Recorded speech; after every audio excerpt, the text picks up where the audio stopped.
Jadi mungkin teman-teman udah tahu lah yang namanya lobby itu kayak gimana sih gitu ya. Kalau eh, istilahnya pernah dilakukan dan mungkin sering melakukan lobby ya. Kalau secara definisi di sini adalah bahwa lobby di sini adalah aktivitas komunikasi yang dilakukan individu ataupun kelompok dengan tujuan mempengaruhi pimpinan organisasi lain maupun orang yang memiliki kedudukan penting dalam organisasi dan pemerintahan sehingga dapat memberikan keuntungan untuk diri sendiri atau organisasi dan perusahaan pelobi ya. Jadi dari bahasanya aja sering kita dengar bahwa lobby itu yang lobby gitu. Jadi mendekati atau komunikasi dengan orang yang kita lobby, baik itu perorangan maupun instansi atau organisasi yang pasti ada kepentingan tersendiri buat kita yang melobi. Bisa jadi menjadi seorang rekanan, bisa jadi lobby supaya mereka membeli produk kita, bisa jadi di lobby supaya memberikan izin. Nah, itu eh, aktivitas komunikasi yang dilakukan individu atau kelompok ya. Tujuannya tadi mempengaruhi pimpinan, mempengaruhi di sini dalam tanda kutip ya, bukan mempengaruhi yang negatif. Misalnya kita mau mendirikan suatu organisasi, kita harus mempunyai izin dari pemerintah setempat misalnya. Nah, itu kita melakukan lobby komunikasi supaya pimpinan atau pemerintah daerah itu mengizinkan. Nah, itu lobby ya. Kemudian yang kedua di sini pengertian lobby atau lobbying semua pendekatan ya an- awal yang menjurus ke suatu tujuan yang menguntungkan kedua belah pihak ya. Dan yang lebih tepat untuk lobbying adalah approach. Nah, approach ini pendekatan lobby ya.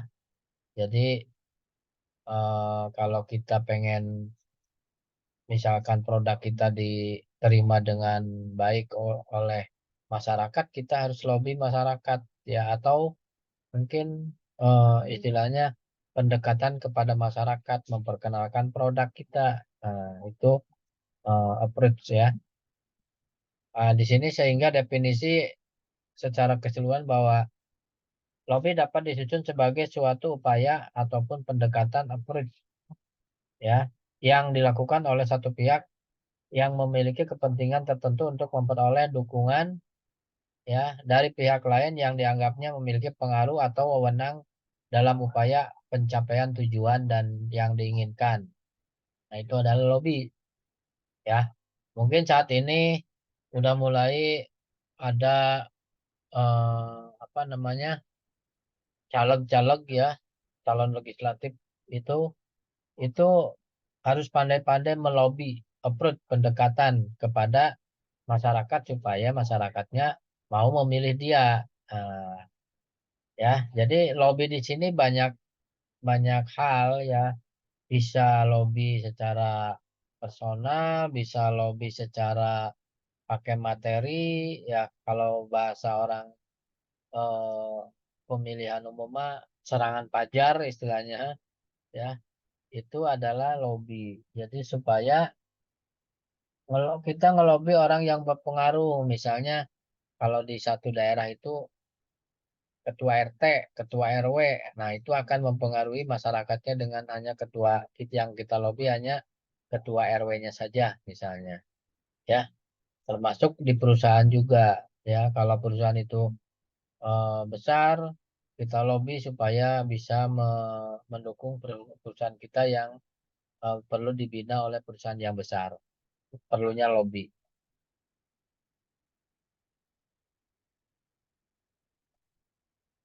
Pelaksanaan lobby di sini menggunakan pendekatan komunikasi ya secara sebagai alat untuk mencapai tujuan.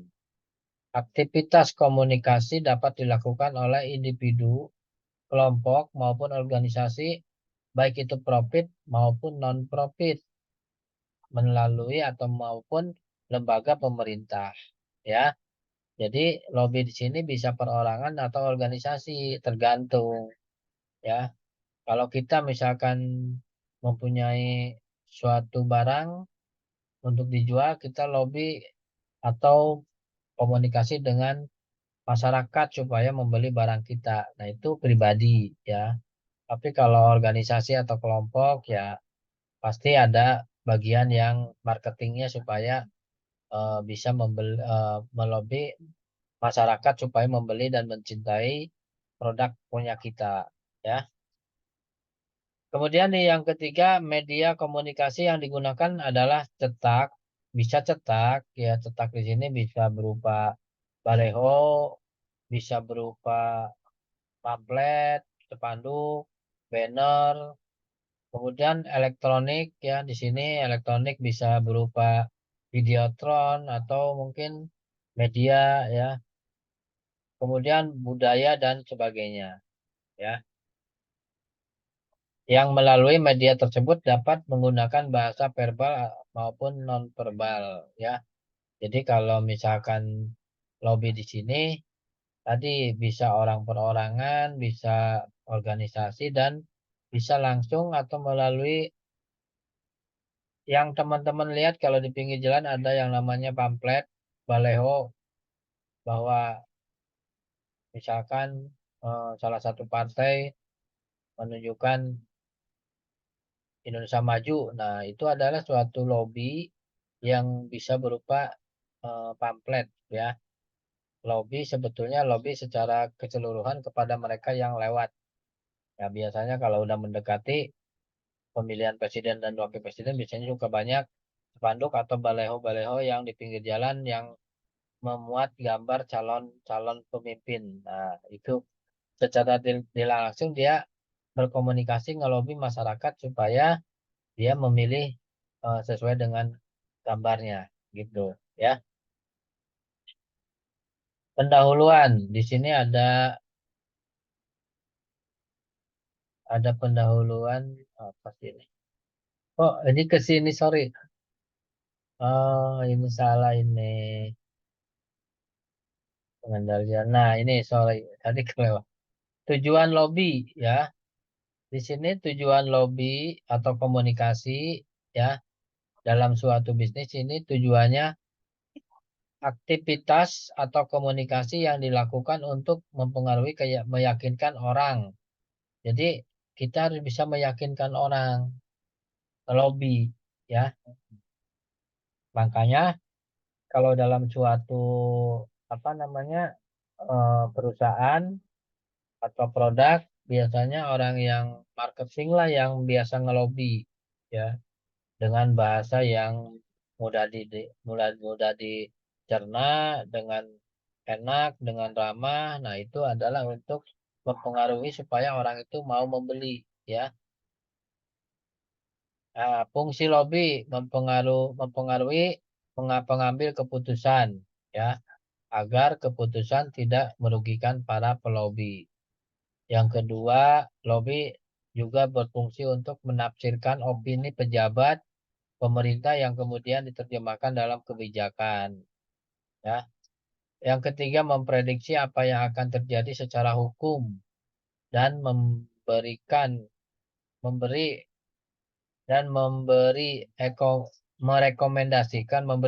rekomendasi, satu ini tulisannya salah, sorry. Memberi rekomendasi pada perusahaan agar dapat menyesuaikan diri dengan ketentuan baru, ya. Kemudian berikutnya menyampaikan informasi tentang bagaimana suatu kesatuan dirasakan oleh pengusaha, organisasi, dan kelompok. Dan meyakinkan para pembuat keputusan bahwa pelaksanaan peraturan membutuhkan waktu untuk perizinan. Nah, ini adalah fungsi lobby, ya. Jadi kalau kita bisa melobi yang harusnya misalkan 3 bulan keluar izin, tapi kita bisa melobi dengan bahasa dan gestur yang enak, gitu, ya, dengan bahasa komunikasi yang bagus, sehingga yang harusnya 3 bulan keluar izin baru 1 minggu 2 minggu udah keluar izin. Nah, itu adalah berarti lobbynya berhasil, ya. Kemudian di sini ada karakteristik lobbying atau lobby, ya. Jadi dalam suatu kebijakan bisnis yang dilakukan salah satunya yaitu tadi lobbying. Karakteristiknya yang pertama bersifat tidak resmi atau informal, dapat dilakukan di luar forum atau perundingan yang secara resmi disepakati. Ya, jadi lobby di sini bisa dalam bentuk formal maupun non formal. Ya, misalnya kalau formal dalam suatu misalkan seminar, ya. Kemudian yang informal misalkan lagi ketemu sama teman-teman. Nah, itu ada lobby. Kemudian karakteristik yang kedua, bentuk dapat beragam, dapat berupa obrolan yang dimulai dengan tegur sapa atau dengan surat. Ya, jadi kalau karakteristik lobby di sini mungkin sekarang udah zaman digital bisa pertamanya dengan WA misalnya.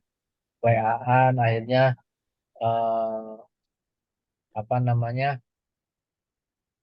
ketemu dan ngobrol sehingga terjadilah lobby dalam hal bisnis atau dalam hal yang berkaitan dengan kebijakan bisnis. Nah, itu bisa dilakukan dengan cara begitu atau karakteristiknya. Dan yang ketiga, waktu dan tempat dapat kapan dan di mana saja sebatas dalam kondisi wajar atau suasana memungkinkan. Waktu yang dipilih atau digunakan dapat mendukung dan menciptakan suasana yang menyenangkan sehingga orang dapat bersikap rileks. Nah, itu di mana saja yang namanya lobby tidak harus formal, harus di satu ruangan. Bisa jadi di kafe, bisa jadi di tempat kopi, bisa sambil minum. Nah, itu adalah eh, tempat-tempat yang bisa dijadikan untuk ngobrol lobby ya. Dengan santai, dengan itu akan membuat orang rileks gitu ya. Jadi tidak monoton dan tidak terlalu resmi. Makanya kalau orang-orang pengusaha biasanya lobby di sini banyak dilakukan dengan berbagai cara.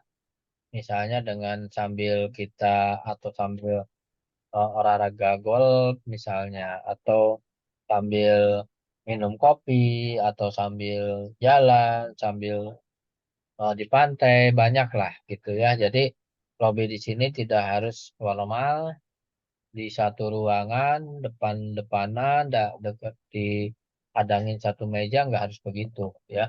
Justru justru akan lebih eh, ininya apa namanya hasilnya akan lebih cepat diterima atau didapat itu dengan cara yang rileks ya.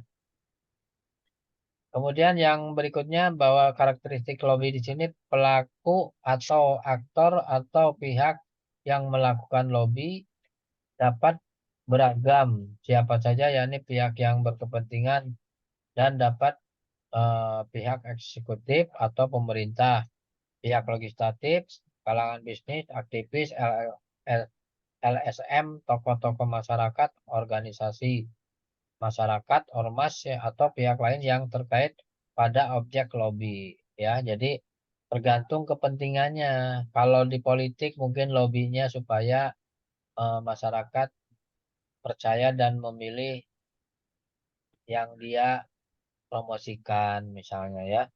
Atau mungkin dalam hal pemerintah ya lobby supaya tidak terlalu banyak birokrasi misalnya. Atau mungkin tokoh-tokoh masyarakat, organisasi masyarakat, legislatif ya, atau di kalangan bisnis biasanya lobby-lobby ini dilakukan atau pelakunya ya. Kemudian yang berikutnya yaitu bahwa karakteristik lobby di sini bila dibutuhkan dapat melibatkan pihak ketiga untuk perantara. Ya. Jadi eh, bisa dilakukan tidak harus hanya dua orang tapi harus ada penghubung atau perantara ya. Misalnya eh, kita punya produk, kemudian ada calon pelanggan. Nah, tapi kita tidak mengenal pelanggan itu bisa lewat pihak ketiga yang mempersatukan atau mempertemukan kedua belah pihak sehingga terjadilah transaksi misalnya. Nah, itu adalah bisa terjadi ya bila dibutuhkan. Kemudian yang berikutnya, arah pendekatan dapat bersifat satu arah. Pihak yang melobi harus aktif mendekati pihak yang dilobi. Pelobi diharapkan tidak bersifat pasif atau menunggu pihak lain sehingga terkesan kurang perhatian. Jadi betul yang namanya pelobi ini harus orang yang aktif ya. Jadi kalau orang pendiam mau ngelobi gimana mau ngelobi, orang diam aja misalnya begitu atau pemalu. Nah, kalau orang yang jago ngelobi itu orang yang banyak banyak bicara dan banyak eh, sumber atau apa ya bahan yang terkait dengan produk itu gitu. Jadi sangat mengenal sehingga tidak canggung lagi kita memperkenalkan produk itu gitu ya. Nah, di sini kalau kita bicara teknik ya, teknik lobby ini bisa bermacam-macam. Yang pertama, menganalisis iklim. Ini dilakukan untuk mengetahui ke arah mana bergeraknya opini yang sudah terbentuk. Menganalisis iklim ya, dilakukan untuk mengetahui ke arah mana. Jadi kira-kira setelah di lobby dia mau nggak sih kerjasama. Nah, itu perlu dianalisis iklim namanya ya. Setelah terjadinya obrolan, pertemuan, sehingga dianalisis iklim dan dia mengetahui apakah dia bergeraknya ke apakah dia mau dijadikan rekan atau partner atau tidak, gitu ya. Kemudian yang kedua menentukan siapa lawan yang akan kita hadapi, ya, dan siapa yang mungkin mendukung kita, yaitu teknik lobby ya harus harus lebih ini misalkan di zaman sekarang ini suasana politik ini mau pilkada atau pilpres di tahun 2024 sekarang udah rame ya, orang udah pasang baleho, orang udah eh, melobi ke sana kemari gitu ya, sehingga dengan harapan bisa memilih dianya, terus apalagi kalau eh, legislatif tingkat daerah biasanya sesuai dengan daerahnya kelahiran dianya misalnya gitu ya. Sehingga dia tahu lawannya yang dihadapi misalkan kekuatannya ini, kelemahannya ini. Nah, itu lawan politik lah biasanya. Termasuk di bisnis juga ya. Jadi kalau kompetitor di sini kita harus tahu oh kelebihan kompetitor kita tuh apa. Nah, kelebihan itu sama kita harus kita hadapi kelebihan itu ya. Dan kekurangan mereka harus menjadi peluang jadi kelebihan kita gitu maksudnya. Ya, jadi sehingga kita bisa mengikutin bisa eh, mungkin bisa mengalahkan kompetitor mungkin ya. Kemudian yang ketiga mengidentifikasi kelompok kecil yang akan menentukan iklim opini mengenai suatu kelompok masalah, kemudian fokuskan perhatian pada kelompok kecil ya. Jadi yang mewaspadai dan peduli, mewaspadai dan peduli terhadap pokok masalah. Jadi kalau kalau dalam hal lobby di sini ya kelompok kecil itu kita harus eh, fokus ya. Kenapa? Karena memang dalam hal yang sangat peduli dengan masalah atau produk kita itu biasanya dari kelompok-kelompok kecil dulu ya. Makanya istilah bahasa kitanya merangkul lah, merangkul kelompok yang kecil karena suaranya akan didapat atau banyak order yang dari kelompok kecil.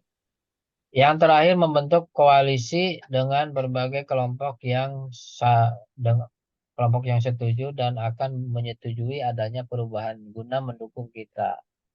Ya, makanya kalau teman-teman lihat berita di TV ada koalisi partai A dengan partai B membentuk suatu kekuatan untuk memajukan salah satu calon presiden dan wakil presiden misalnya. Nah, itu adanya koalisi, ya. Kalau di bisnis mungkin partner atau eh, apa ya istilahnya join ya. Jadi masing-masing mempunyai saham misalnya itu adalah kayak koalisi begitulah ya. Kerjasama bisnis. Misalkan 50-50 atau 36 70 atau 40-60 gitu ya.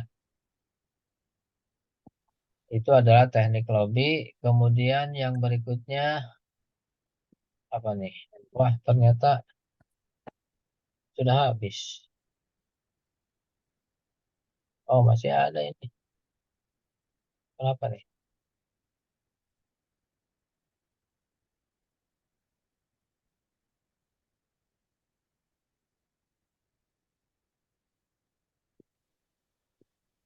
Oh, nggak muncul. Sebentar ya. Silakan kalau ada yang ditanyakan sambil saya ngoprek. Kalau ada yang didiskusikan boleh. Monggo. Ini kok nggak bisa? Hmm, Ini jadi rusak. Silakan. Teman-teman kalau ada yang mau diskusi, kita buka sesi diskusi lah hari ini. Itu lobby ya. Jadi kalau orang marketing biasanya pandai melobi supaya bisa terjual produknya dan bisa ngomong. Kalau orang yang marketing nggak bisa ngomong ya gimana orang mau beli gitu ya. Silakan ada yang ditanyakan teman-teman. Mungkin dari materi yang sebelumnya atau yang tadi sambil saya ini buka ini ada trouble di ininya PPT-nya. Belum ada pertanyaan, Pak. Belum ada, boleh atau mau diskusi apa silakan. Nah, ini boleh. Ya, jadi intinya kalau kita bicara lobby itu bisa secara sendiri, bisa secara organisasi atau bisa secara pemerintahan itu lobby. Lobby itu bisa dilakukan dari hal yang kecil sampai hal yang terbesar. Bentar Pak, ini saya mau nanya, boleh silakan siapa namanya? Herni Pak, Erni ya, silakan Mbak Erni. dalam strategi lobby itu kan pasti tidak selalu berhasil ya, pasti ada resiko gagalnya. Nah, Ya, apa sih Pak yang faktor yang menyebabkan strategi lobby itu gagal? nah udah itu aja. Jadi Iya itu. gini, kalau lobby itu ada dua kemungkinan ya, bisa berhasil dan bisa gagal ya. Jadi tergantung dari si pihak pelobi dan pihak yang dilobi. Jadi satu sama lainnya itu saling sebab akibat atau saling menguntungkan ya. Kita ambil contoh yang ngelobi bagus, produk bagus, bahasanya bagus, tapi yang dilobinya tidak tertarik misalnya karena bisa jadi mungkin lagi ada masalah atau mungkin perusahaannya lagi tidak bagus. Nah, sehingga eh, kolaborasi itu dari lobby itu tidak terjadi, ya. Begitu juga sebaliknya, ya. Yang di lobby semangat, tapi yang ngelobinya tidak bisa menyampaikan, tidak bisa menyampaikan yang dia lobby, sehingga tidak paham dan tidak nyampe sama yang di lobby. Itu juga akan terjadi kegagalan, ya. Jadi yang disebut dengan tadi apa sih yang menyebabkan kegagalan sebetulnya banyak. Jadi kedua belah pihak juga bisa, dari situasi bisa, misalnya, atau dari cara menyampaikannya yang tidak terarah dan teratur juga bisa, sehingga membuat bingung bagi yang di lobi gitu. Misalnya kita mau melobi si A untuk menjadi partner bisnis kita, ya, supaya Minimal 30% saham dibeli sama dia misalnya. Tapi kita tidak bisa menyampaikannya ya dengan misalnya tidak menyampaikan nanti kalau mempunyai saham akan mendapatkan penghasilan sekian persen dan dibayar di saat sekian. Nah, tidak dijelaskan sama yang ngelobi. Akhirnya yang ada malah akan gagal. Kita akan menjadikan dia sebagai partner kita. Tapi kalau kitanya menyampaikannya dengan jelas, dengan hitung-hitungannya dengan pasti, atau dengan secara matematisnya juga terukur, itu pasti lobby itu akan berhasil. Ya, jadi ada beberapa faktor yang membuat gagal lobby itu ada.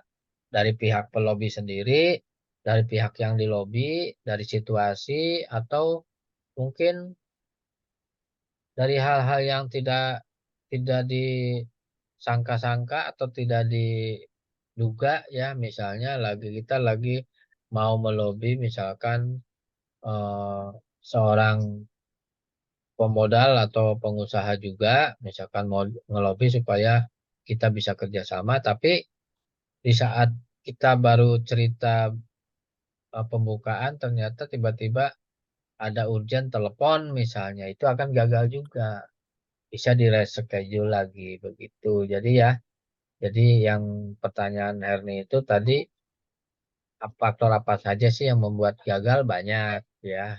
Salah satunya tadi dari pihak yang melobi dan dilobi, kemudian situasi yang memang tidak bisa dilanjutkan untuk lobby ya, atau mungkin tadi di saat kita mau berbisnis, apa bercerita atau lobby sama orang itu ternyata ada hal yang urgent dan tidak bisa dilanjut, itu juga akan gagal ya. Ataupun bisa juga ya karena laporan keuangan, kondisi keuangan perusahaan yang kita lobby atau yang kita sebagai pelobi itu tidak bagus, dan yang dilobi sudah mengetahui kekurangan atau ketidakbagusan keuangan, laporan keuangan perusahaan kita, itu juga akan menghambat terjadinya kerjasama atau kolaborasi ya. Jadi banyak faktor lah yang membuat gagalnya suatu lobby ya. Jadi bukan suatu jaminan kalau kita pinter bicara sehingga tetapi lawan bicara kitanya juga tidak tidak apa ya, tidak paham, ya tidak akan terjadi kolaborasi. Itu akan gagal juga lobbynya ya. Jadi betul-betul yang namanya lobby harus atau bisa terjadi itu kalau kedua belah pihak itu saling mengerti dan mengetahui alurnya juga jelas hitung-hitungannya gitu. Kalau kita bicara bisnis ya, kalau kita bicara secara politis misalnya ya, misalnya gini, kayak di tempat saya aja di sini eh, aparat kita itu melobi calon anggota dewan misalnya untuk supaya sama-sama menguntungkan. Kami akan milih saudara dan saudara harus bantu kami dengan cara apa? Misalnya jalan di hotmix misalnya ya, saluran diperbaiki, dibikinkan. Nah, itu adalah untuk lobby gitu. Jadi ada kedua belah pihak itu diuntungkan ya. Kita yang memohon melobi supaya eh, mendapatkan atau memperbaiki jalan, dan yang dilobi itu juga merasa yakin kalau nanti dia akan memilih dia waktunya pemilihan. Kalau di politis ya gitu, itu salah satu contoh yang sederhana. Sehingga akan berat ya. Misalnya begini, si si orang itu udah membuatkan kita, keinginan kita misalkan eh, ini apa, ngecor jalan misalnya, terus di ini ya disetujui sama si yang di lobi. secara tidak langsung pasti kan kita sebagai masyarakat yang menikmati jalan itu merasa tidak enak kalau nanti tidak akan milih dia gitu maksudnya. Ya, jadi ada saling menguntungkan. Dia diuntungkan dengan suara, kita diuntungkan dengan bagusnya fasilitas umum gitu.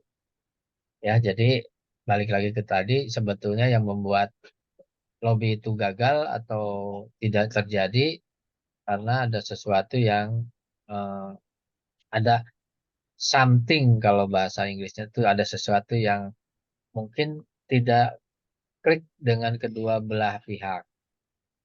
Ya, apalagi kalau ada pihak ketiga misalnya, itu nggak bisa bisa terjadi dan bisa enggak ya. Itu kali Erni, ada yang lain silakan. Baik, Pak, terima kasih. Ya, jadi kalau nanti di UAS ada pertanyaan, faktor apa saja yang membuat gagalnya suatu lobby? Nah, yang tadi saya ceritain, dieksplor teman-teman ya, ditulis supaya nanti tidak lupa. Soalnya di PPT nggak ada penyebab faktor penyebab itu gagalnya suatu lobby. Ada juga karakteristik, manfaat, nah itu ada. Silakan yang lain yang akan ditanyakan. Kita sepakat sampai jam berapa Mas Selamat? Setengah 9? Atau Herni sampai jam berapa? Setengah 9?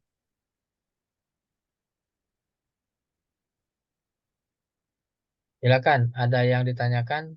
Yang lain? Depa? Depa mana Depa? Armada? Siapa lagi nih? Muhammad Farhan. Muhammad Farhan ada? Wah, lagi pada kerja kayaknya. Alfiani?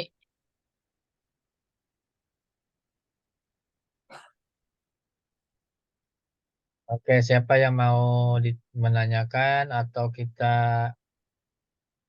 cukupkan sampai di sini? Kalau tidak ada yang ditanya atau tidak mau diskusi, boleh silakan.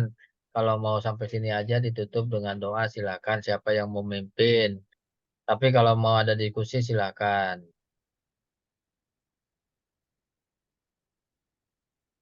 Priska ada Priska?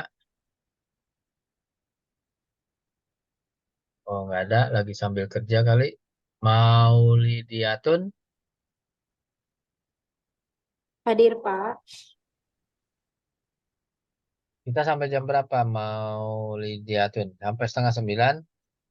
Atau selesai sampai sekarang? 8:30 boleh, Pak. Oh, boleh. Masih ada 6 menit lagi di jamnya saya. Silakan untuk diskusi. Tapi kalau tidak ada diskusi, tidak ada yang bertanya, ya ditutup aja kalau gitu. Tutup dengan doa. Silakan. Saya ngasih kesempatan dulu, tapi kalau nggak ada, ditutup aja mau dengan doa.